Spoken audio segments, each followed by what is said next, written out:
না না, একই একই। আর স্বামী ব্যবসার থেকে আসছে, বাইরে গেছে, তার মন মানসিকতা কেমন আছে আল্লাহ ভালো জানে। ব্যবসা করতে গেছে, লস খাইছে, আজকে রাত 12টা হয়েছে, উনি রাত গিয়ে বোম আসুক আশেদের শুয়ে রয়েছে, রাতে এসে ডাক দিতে, সালমার মা, দরজা খোলে না, সালমার মা খোলে না, সালমার মা কি?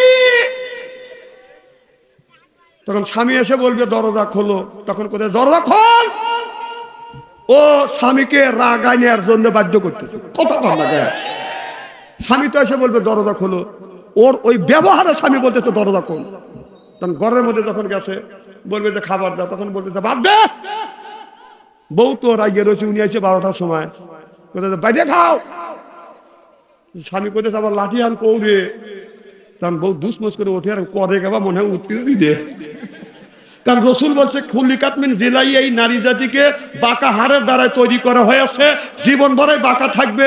কারণ আদম আলাইহিস সালামকে তৈরি করেছে, মা হাওয়াকে তৈরি করেছে আদম আলাইহিস সালামের বুকের বাম পাশের বাঁকা হাড়ের দ্বারায়। আপনার বিবিকে তৈরি করেছে আপনার বুকের বাঁকা হাড়ের দ্বারায়, আমার বিবিকে তৈরি করেছে আমার বুকের বাঁকা হাড়ের দ্বারায়। এই তিনি নারী জাত দিনের মধ্যে 70 বার করে অন্যায় করবে, 70 বারই আপনার ক্ষমা করে দেওয়া লাগবে। সংসার চালায় পুরুষ জাতি, নারী লাগায় পেঁচ, প্রত্যেকবারই হয় গো খেলা, লেফারি সেরা ম্যাচ। ঘরে জ্বালা বাইরে জ্বালা, জ্বালার নাইকা শেষ, নারী জাতি নষ্ট করলো সোনার বাংলাদেশ।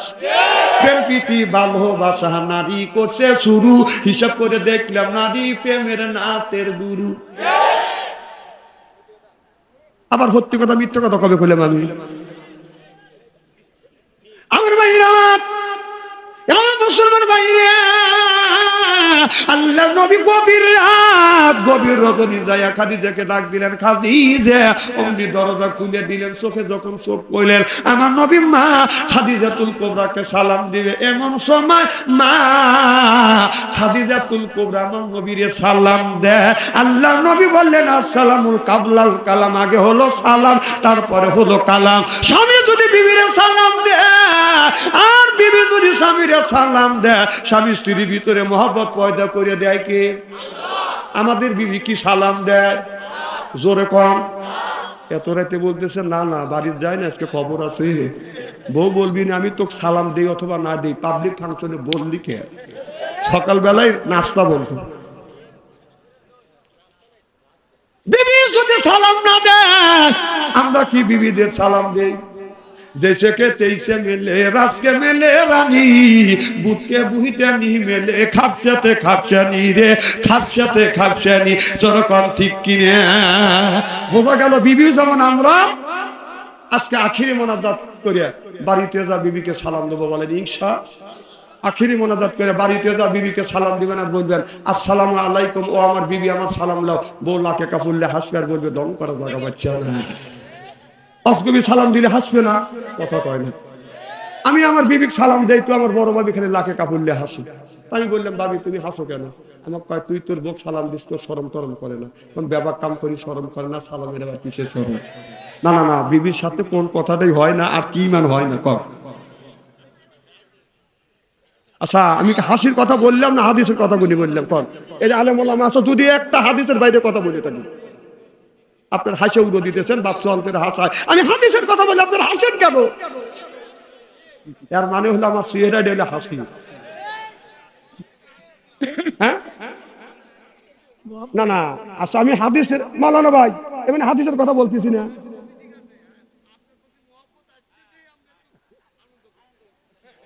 ভাইও পাম দেয়, দিক আল্লাহ পাম দিবে দিছে, যেখানে এই জায়গায় পাম দেয় দিক আল্লাহ, এগুলো ভালো। মারহাবা একটু জোরে কর। আমার ভাই আমার নবী বলে না খাদিজা যতদিন যতবার তোমার ঘরের দরজার পাশে আসছে রে খাদিজা, একটা ডাকের বেশি দুইটা ডাক দেয়নি, তুমি কি ঘুমাও না? মা খাদিজাতুল কুবরা বলে ইয়া রাসূলুল্লাহ ইয়া হাবিবাল্লাহ, আপনার আগে তিনটা স্বামীর সংসার করেছে, এরকম কোনোদিন হয় না। ও নবীজি, যতদিন ধরে আপনার সাথে ঘর সংসার করতেছি আল্লাহর কসম করে বলতেছি গো নবীজি, আপনার আগে কোনোদিন বিছানায় পিঠ দিয়ে ঘুমোতে যাই না। সিল্লাখান আল্লাহু আকবার। নবী গো, যতক্ষণ পর্যন্ত আপনি বাসায় না আসেন, ঘরে না আসেন, আমি অনর্থ ভাবে বিছানায় শুতে যাই না। আমি দরজার সাথে পিঠ লাগাই অপেক্ষা করি, কখন জানি আমার নবী, আমার স্বামী আমাকে খাদিজা বলে ডাক দিবে। ও নবীজি, আপনার জবান থেকে খাদিজা ডাক শুনলে আমি খাদিজা, আমার আত্মা ভরিয়া যায়। চিল্লাকান আল্লাহু আকবার। নবী বলে আমার 11টা বিবি ছিল, একটা বিবির সাথে কোনোদিন জরগা হয় নাই, আল্লাহ নবী মারধর করে নাই। আর আমাদের বিবিরা দেখছে না বাদান, একটু ভালো করে লক্ষ্য করে শুনুন, চরিত্রহীন নারী আর লাইসেন্স বিহীন গাড়ি, নদীর কিনারে বাড়ি, টিকটক করা নারী, ভাঙা গাড়ি, স্বামীর সাথে জরগা করা নারী, আর 12 বছরের ছেলে মেয়েদের প্রেম, আর হিন্দুদের খ্রিস্টানদের দাড়ি, এইগুলি হলো সেম। যদি কোন হুজুর শানে নজরুল আছে, লাইসেন্স বিহীন গাড়ি যদি রাস্তা দিয়ে চলে, পুলিশ ধরে কি ধরে না? লাইসেন্স বিহীন গাড়ি রাস্তা দিয়ে চললে বাদান, গাড়ি বাদান পুলিশে ধরে। আর চরিত্রহীন নারী, আর আমি বলেছি লাইসেন্স বিহীন গাড়ি, চরিত্রহীন নারী আজকে আসে তোমার, আগামীকাল হলো আর একজনের। আর টিকটক করা নারী, নদীর কিনারে বাড়ি, নদীর কিনারে যাদের বাড়ি আছে, এই বাড়ির বাদান গ্যারান্টি নাই, এই বছর আছে আগামী বছর ভাঙিয়া যায়। টিকটক না, টিকটক করা নারী আজকে আছে আপনার, আগামীকাল হলো সলিমুদ্দিন। আর স্বামীর সাথে জরগা করা নারী, বাংলা চুরা গাড়ি, এই গাড়ি যতই ছাড়েন, ছাড়িয়া এখান থেকে যদি নিমগাছি বাজারে যান, আবার শুরু করে, কথা কয় না রে। যেই নারী স্বামীর সাথে জরগা করে, মেম্বার চেয়ারম্যান ডাকিয়া বিচার করে 1 সপ্তাহ ভালো থাকে, আবার তারপরে আগেই যেমন ভাত আনো নাই, কাপড় দেও নাই, কথা কেন অবাস্তব বলতেছি।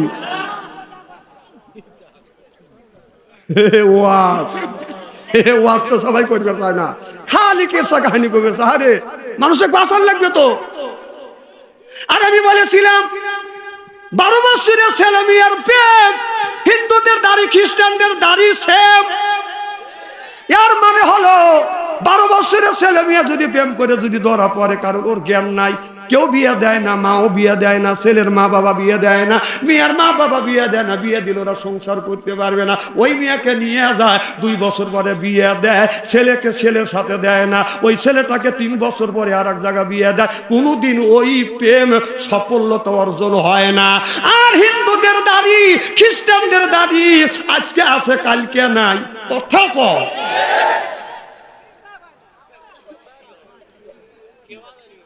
আবার কেবা কি হয়েছে, ওয়াজ কি খারাপ লাগতেছে নাকি? এত ব্যাখ্যা করে শানে নজরুল ভাঙিয়ে দিয়া ওয়াজ কেটা করবে রে বাবা? এ ওয়াজ করা ঠেলা আছে, বই পড়া লাগে, কেসা কাহিনী কয়া ওয়াজ বাদশা আনসারি করে না। কেসা কাহিনী কয়া যদি ওয়াজ করি 5 মিনিটের মধ্যে কান্দা তুলে দিতে পারি, এ ওয়াজ আমি জানি। কিন্তু এইটা তো আমার মুখ্য না, আমার মুখ্য হলো অন্যায়কে প্রতিবাদ, অন্যায় ছাড়িয়ে দিতে হবে, ন্যায়ের পক্ষে কথা বলতে হবে, ন্যায়ের কাজ করতে হবে। যতক্ষণ ঠিক কিনে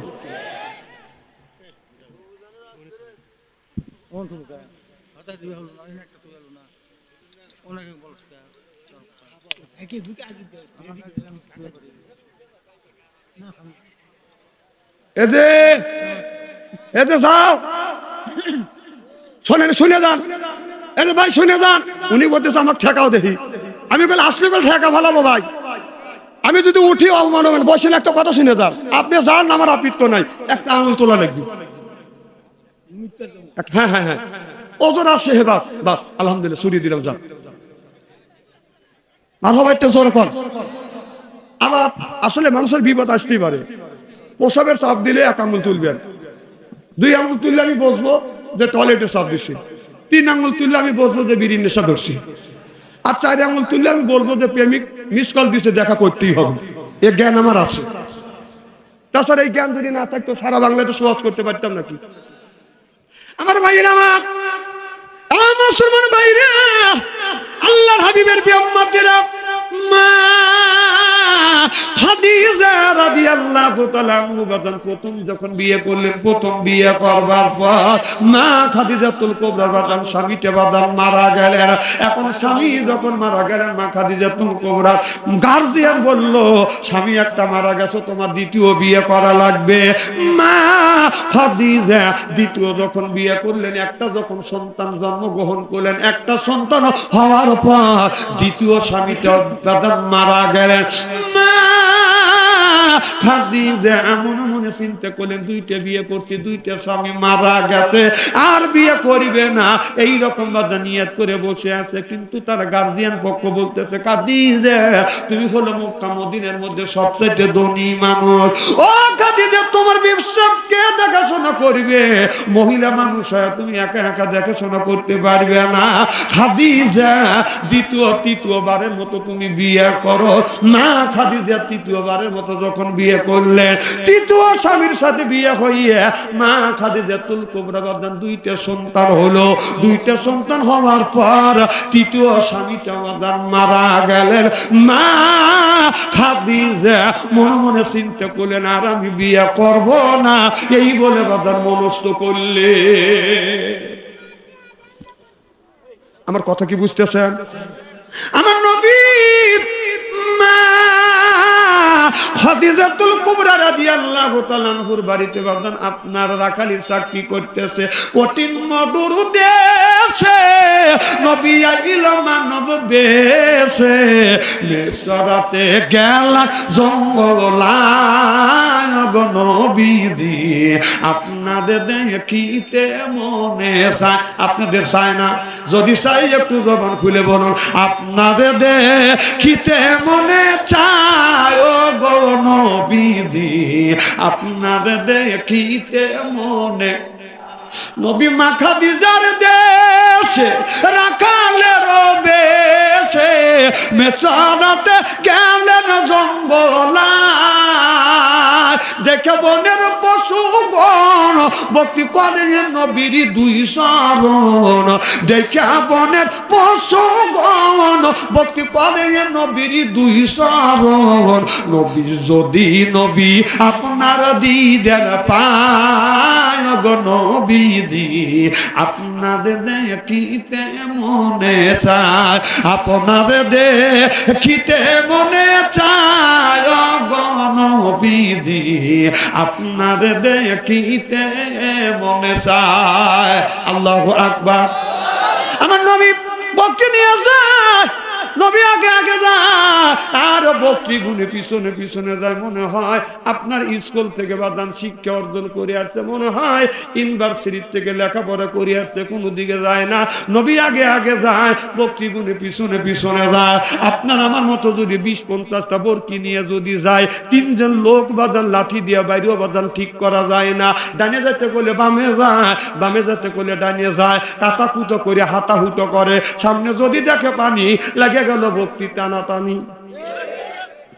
খাদিজার কাছে খবর গেল, রে খাদিজা এমন একটা ব্যক্তি ভক্তি রাখালি করতেছে, তোমার এই মুহাম্মদ, তোমার বাড়ির এই মুহাম্মদ যখন রাস্তা দিয়ে হেঁটে যায়, ভক্তি গুনে পিছনে পিছনে যায়, আর মুহাম্মদ মাঠের মধ্যে বসে থাকে। ভক্তিকে চড়ান লাগে না, ভক্তি চতুর্দিক দিয়ে খাবার খায়, আর নবীর চেহারা গুনি বাদান দেখে। খাদিজা এই দৃশ্য দিনে বাদান দোতলার উপর থেকে লক্ষ্য করে দেখে, সত্যি তো আমার নবী ভক্তি নিয়ে যায়, আর ভক্তি গুনি পিছনে পিছনে যায়। আমার নবী বসে থাকে, ভক্তি গুনি চতুর্দিকে খাবার খায়। লক্ষ্য করে দেখে এক খণ্ড মেঘ আমার নবীর মাথার উপরে ছায়া দেয়। হায় রে হায়, দয়াল নবীর দেখা পাবো কোনখানে, আল্লাহ মোরে নিয়ে চলো, মোর নবী আছে যেখানে। আমার নবী রাস্তায় চলিতেন হাঁটিয়া, পশু পাখি সালাম দিত আসিয়া, মেঘকানি ছায়া দিত, মেঘকানি ছায়া দিত আমার দয়াল নবীর বদনে। হায় রে হায়, প্রাণের নবীর দেখা পাবো কোনখানে? সিল্লাকান আল্লাহু আকবার। আমার ভাইরা মা খাদিজা আসমানি কিতাবগুলো পড়ে দেখে আখিরি জামানার নবী যে হবে, রাস্তা দিয়ে হাঁটবে, একটা মেঘ বাদান আপনার ছায়া দিয়ে দিয়ে বাদান দাঁড়াইবে। আমার নবী রাস্তা দিয়ে যখন যাবে, বক্তি নবী আগে আগে যাবে, বক্তি গুণী পিছনে পিছনে যাবে। আমার নবী বসে থাকবে, বক্তি গুণে চতুর্দিক দিয়ে বাদান খাবে, নবীরে পাহারা দিবে। তার নাম হবে মুহাম্মদ, বাবার নাম আমেনা, বাবার নাম হলো আব্দুল্লাহ, তার নাম হলো মুহাম্মদ, মার নাম হলো আমেনা। সিল্লাকান আল্লাহু আকবার। আমার নবীর কাছে এসে বলে, মুহাম্মদ তোমার আব্বার নাম কি? বলে আমার আব্বার নাম আব্দুল্লাহ। কয় তোমার মার নাম কি? আমেনা। আমার নবী বললেন হ্যাঁ। কয় তোমার নাম হলো মুহাম্মদ। খাদিজাতুল কুবরা নিশ্চিত হয়ে গেল, এইতে হলো আখিরি জামানার নবী মুহাম্মদুর রাসূলুল্লাহ সাল্লাল্লাহু আলাইহি ওয়াসাল্লাম। সিল্লাকান আল্লাহু আকবার। নারে তাকবীর। একদিন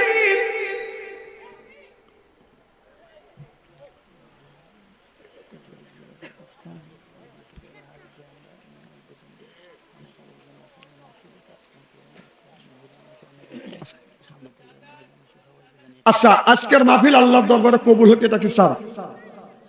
আমি ওয়াজ করবো, আপনার আসান তো? কারা কারা আসান? আমি তাকবীর দেবো, হাত তুলে দেখান তো দেখি। নারে তাকবীর। আচ্ছা, হাত নামা। আসান তো আপনারা? আর যদি একটা দেড়টা পর্যন্ত ওয়াজ করি, সমস্যা আছে কি? হয়তো জীবনে আমি আসতে পারি, না পারি, কারণ যদি রিজিক থাকে তাহলে আসবো, আর রিজিক না থাকলে কেউ আমাকে আনতে পারবে? রিজিকের মালিককে। তবে আমি যেখানে ওয়াজ করতে চাই, আমি জানি যে এইটাই আমার জীবনের শুরু, এইটাই জীবনের শেষ, কারণ আমি স্ত্রীতে করি। আমার ভাইয়ের আমার এবার মা খাদিজাতুল কুবরা মনে মনে চিন্তা করলেন, শেষবারের মতো এই বিয়েটা করবো। সুবহানাল্লাহ। আমার নবীর কাছে যা বলে, রে মুহাম্মদ আমি তোমাকে একটা কথা বলবো, হ্যাঁ তুমি হা বলবে, না হয় না বলবে। যদি হা বলো মানুষের কাছে প্রকাশ করবার, যদি না বলো রে মুহাম্মদ আমি এই কথাটা বুকে চাপা দিয়ে রাখবো। কথা বোঝেন নাই? এবার আমার নবী বললেন, নবী বললেন তুমি বলো। খাদিজাতুল কুবরা বললেন, ইয়া রাসূলুল্লাহ, আমার নবীকে বললেন, মুহাম্মদ আমি তোমাকে বিয়ে করতে চাই। আমার নবী হাও কয় না, নাও কয় না। এবার খাদিজাতুল কুবরা বললেন, কেন তুমি হা বলো না, না বলো না? আমার নবী বললেন, খাদিজা আমার একটা গার্জিয়ান আছে, আমার গার্জিয়ানের বিনা অনুমতিতে হা না কিছুই আমি বলতে পারবো না। সুবহানাল্লাহ বললেন না? খাদিজাতুল কুবরা বলে, রে মুহাম্মদ শুনেছি তুমি তখন মায়ের গর্ভে 6 মাস তোমার বাবা মারা গেছে, 6 বছর বয়সের সময় তোমার মা মারা গেছে, তোমার তো মাও নাই বাবাও নাই, গার্জিয়ানটাকে? আমার নবী বলো, খাদিজা আমার চাচা আবু তালেব হলো আমার গার্জিয়ান। সুবহানাল্লাহ বলেন। চাচা যদি অনুমতি দেয় বিয়ে করবো, অনুমতি যদি না দেয় আমি বিয়ে করবো না। আর আমাদের দেশের ছেলেরা বাবা মা কষ্ট করে লেখাপড়া করাইছে, 7 লক্ষ টাকা দিয়ে বাদান চাকরি দিছে। এবার মা বাবা বললো, ব্যাপার এত কষ্ট করে লেখাপড়া শিখাইছি, এরপরে এত টাকা দিয়ে চাকরি দিছি, এখন তোমাকে বিয়ে করাবো, বৌমা বাড়ি টানবো। ছেলে বলে, মা আব্বা ওই চিন্তা করবে না, সেই ব্যবস্থা আমি আগেই করছি, আপনার পুত্রবধূ এখন ডেলিভারি হবে। আমার কথা কি বুঝতেছেন? হাই রে ছেলেরা রে, এখন মা বাবা ছেড়াই কলেজ ভার্সিটি বিয়ে করার কাম শেষ। কাজীরাও ওই রকম টাকার লোভে বিয়ে দিয়ে দেয়। দেও বাবা, কয় টাকা খাবে? যাও, আল্লাহর কাছে জবাব দিতে হবে, সব জবাব দিতে হবে। আর ছেলেরা মা বাবার খুশি না করে তোমরা বিয়ে করতে চাও, করো, শান্তি কোনোদিন হবে না। আমাদের দেশে নিয়ম আছে, ছেলেদের বয়স 25 বছর 20 বছর, মেয়ের বয়স 18 বছর 20 বছর, বিয়ে করতে চায়, মা বাপ বিয়ে দেয় না। ছেলের বয়স যদি 20 বছর হয়, ছেলে যদি বিয়ে করতে চায়, মেয়ে যদি বিয়ে করতে চায়, আপনার ছেলেকে আপনার মেয়েকে বিয়ে দেওয়া আপনার জন্য ফরজ। সুবহানাল্লাহ কর। আল্লাহ বলেছে ইন্না কায়দা কুন্না, এমন একটা সময় আসবে আপনার শয়তানের ধোঁকার থেকে বাঁচতে পারবে, কিন্তু নারীর ধোঁকায় বলে ঈমান রাখা খুব মুশকিল হয়। কথা কন, কথা না, সেই অবস্থা কিন্তু হয়ে গেছে। এই জন্য আপনার ছেলে যদি বিয়ে করতে চায়, মেয়ে যদি বিয়ে করতে চায়, তাড়াতাড়ি আপনার ছেলেকে মেয়েকে বিয়ে দেন। যুবকরা কথা কয় না রে। এখন যুবকরা এখন বড় হয়ে গেছে, কর্ম করতেছে, কাজ করতেছে। এখন এই মেয়েরা, মেয়ে চায় একটা ছেলের ভালোবাসা, আর ছেলে চায় একটা মেয়ের ভালোবাসা, অর্থাৎ ছেলে চায় বউয়ের ভালোবাসা, আর বউ চায় স্বামীর ভালোবাসা। সুবহানাল্লাহ জোরে কর। এরা যদি ভালোবাসা, স্বামী স্ত্রী ভালোবাসা চায়, আপনি ভালোবাসা দিবেন না, আপনি বিয়ে দিবেন না কেন?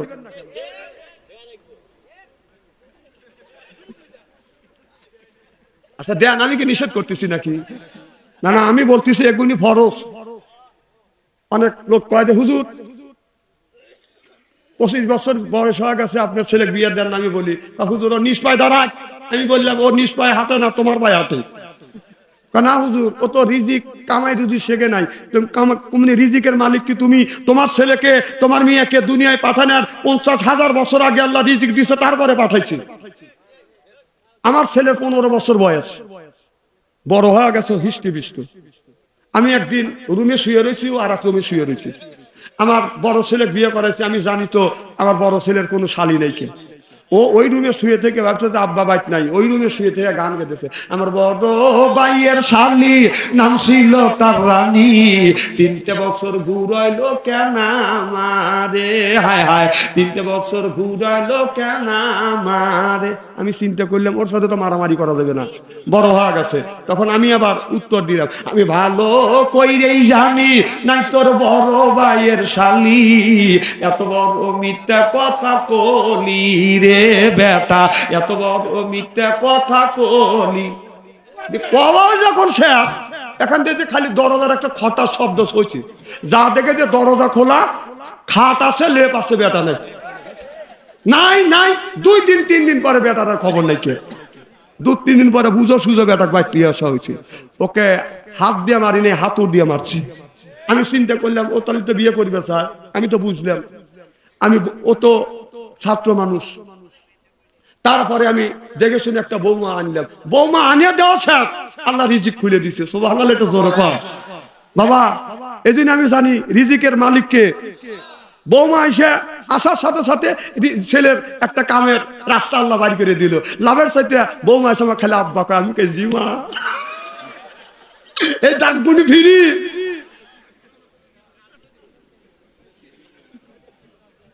আচ্ছা, কথা কি আমি খারাপ বলতেছি নাকি রে বাবা? আমার ভাইয়ের, আমার মা খাদিজাতুল কুবরা বললেন, মুহাম্মদ কত কম না কেন? শুনছি তোমার আব্বা মাতৃগর্ভে তোমার বাবা মারা গেছে, 6 বছর বয়সের সময় তোমার মা মারা গেছে। আমার নবী চোখের পানি ফেলে দিয়ে দিয়ে কাঁদে। খাদিজাতুল কুবরা বললেন, মুহাম্মদ তুমি কেন কাঁদো? আমার নবী বললেন, খাদিজা এখন যেই কথাটা বললে আমার বাবা আর কত মনে হয়েছে, আমার কত মনে হয়েছে। আমার নবীর সাথে যখন খাদিজাতুল কুবরার বদন বিয়ে হয়েছিল, এক একদিন খাদিজাতুল কুবরা নবীরে খুঁজে পায় না। আম্মা খাদিজা যায়া দেখে আমার নবী এক জায়গায় বসে বসে কাঁদতেছে। খাদিজাতুল কুবরা জামাতায় হাত দেয়, আমার নবী গাড়গুড়া দেখে খাদিজা, খাদিজা আমার নবীর কাছে যা বলে, মুহাম্মদ তুমি কি আমার আচার আচরণে তুমি কষ্ট পাইছো? বলে না, আমি তোমার আচার আচরণে কষ্ট পাই না। তবে কেন রে মুহাম্মদ, কেন গো স্বামী আপনি কেন এই জায়গায় একা একা বসে বসে কাঁদতেছে না?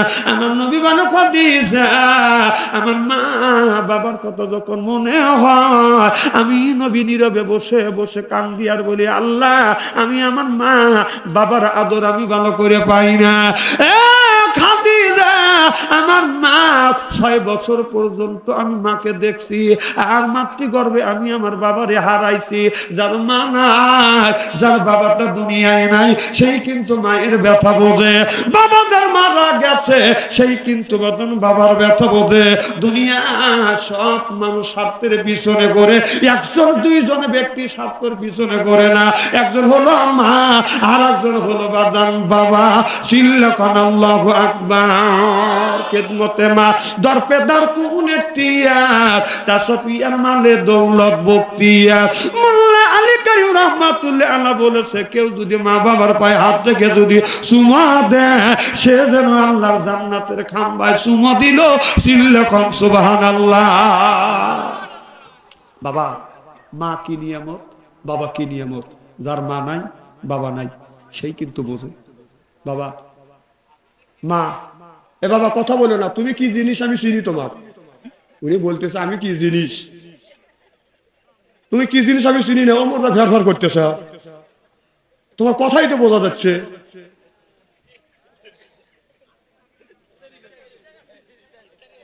কি যেন বলতেছিলাম, মা। আল্লাহ বললেন, অকদার রব্বুকা, হে বান্দা আমার দাসত্ব করো, আল্লাহ তা'বুদু, আমার গোলামি করো, ইল্লাহু, আমার বন্দেগী করো, বিল ওয়ালিদাইনি ইহসানা। আল্লাহ বলে, বান্দা আমার দাসত্ব আমার গোলামি করবার পর তোমার নিজ নিজ পিতামাতার খেদমত করো। এ কথা কার? তাহলে আল্লাহ যদি বলে মা বাবার খেদমত করো, মা বাবার ওয়াজ করলে অনেক মানুষ বাদন উঠে যায়। এই যে মা বাবার ওয়াজ করতেছি, এসে গেছে, দেখবেন কিছু লোক উঠে চলে যাবে। যদি বলা যায় বাবা চলে যাও, কে হুজুর খালি মা বাবার ওয়াজ করেন, শ্বশুর শাশুড়ি ওয়াজ করতে পারেন না? মা একটা মুরগি জব করে 3 ভাই 3 বোনে খাওয়ায়, আর শ্বশুর বাড়ি গেলি শাশুড়ি এক মুরগি জব করে আমাকে একাই খাওয়া। কথা কর না কে? আমি বললাম বাবা ঠিকই আছে, হুজুর এই দিনই শ্বশুর শাশুড়ি ওয়াজ করেন। আচ্ছা বলেন, যে লোকটা একটা মুরগি জব করিয়া একজনে খাওয়ায় সেই ভালো, না একটা মুরগি জব করিয়া 6 জন 7 জন খায় সেই ভালো? সেই ভালো। তাই একজন মুরগি যে একটা মুরগি একা খাওয়াইলো, তাহলে সে ভালো হবে না?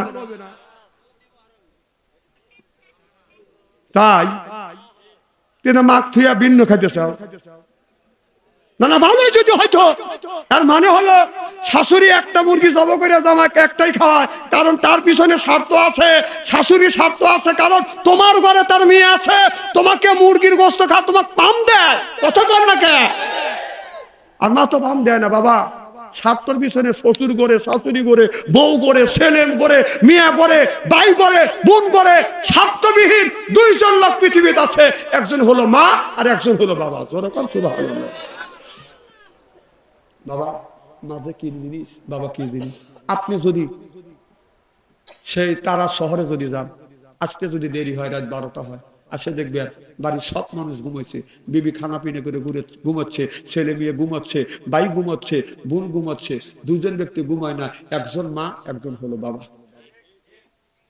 আপনি যদি তেরাস থেকে আসতে যদি দেরি হয়, মা বলে স্বামী রে আমার বেটা আসে না, যাও বুড়া মানুষ বদন রাস্তা গাজায় যা একজনকে জিজ্ঞেস করে, আমার বেটা আব্দুল সালামকে দেখছো?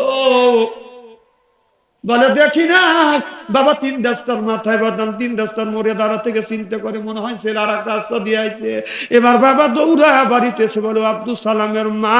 যখন আব্দুল সালামের মা বলে ডাক দিছে, আব্দুল সালামের মা মনে হয় দরজা ভাঙিয়ে ঘর থেকে বের হয়েছে, বসে বলতেছে, কি আব্দুল সালামের আব্বা, আমার ছেলে আব্দুল সালাম কই? কয় আমি এই খবর নিতে আসছি, আমি এক রাস্তায় দাঁড়াছিলাম, ছেলেকে অন্য রাস্তা দিয়ে আসছে। মা বলে না, আসে নাই, মনে হয় মার কলিজা তুফান উঠে গেছে।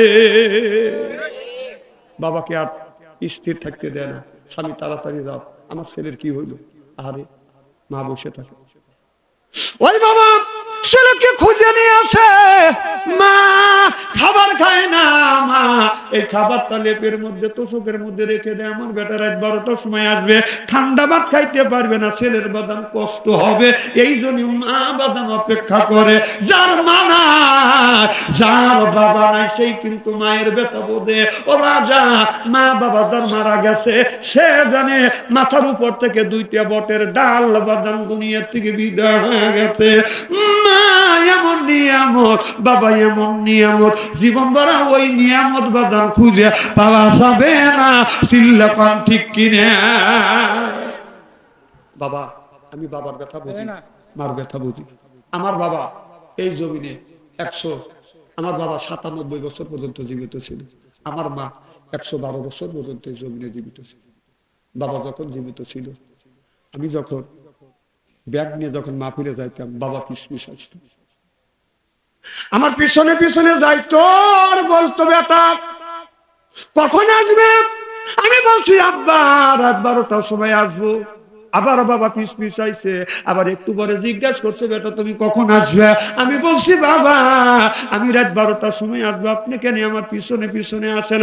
আব্বা মানে না, আবার যাই জিজ্ঞাসা করে বেটা তুমি কখন আসবে? আমি বলছি বাবা আমি 12টার সময় আসবো।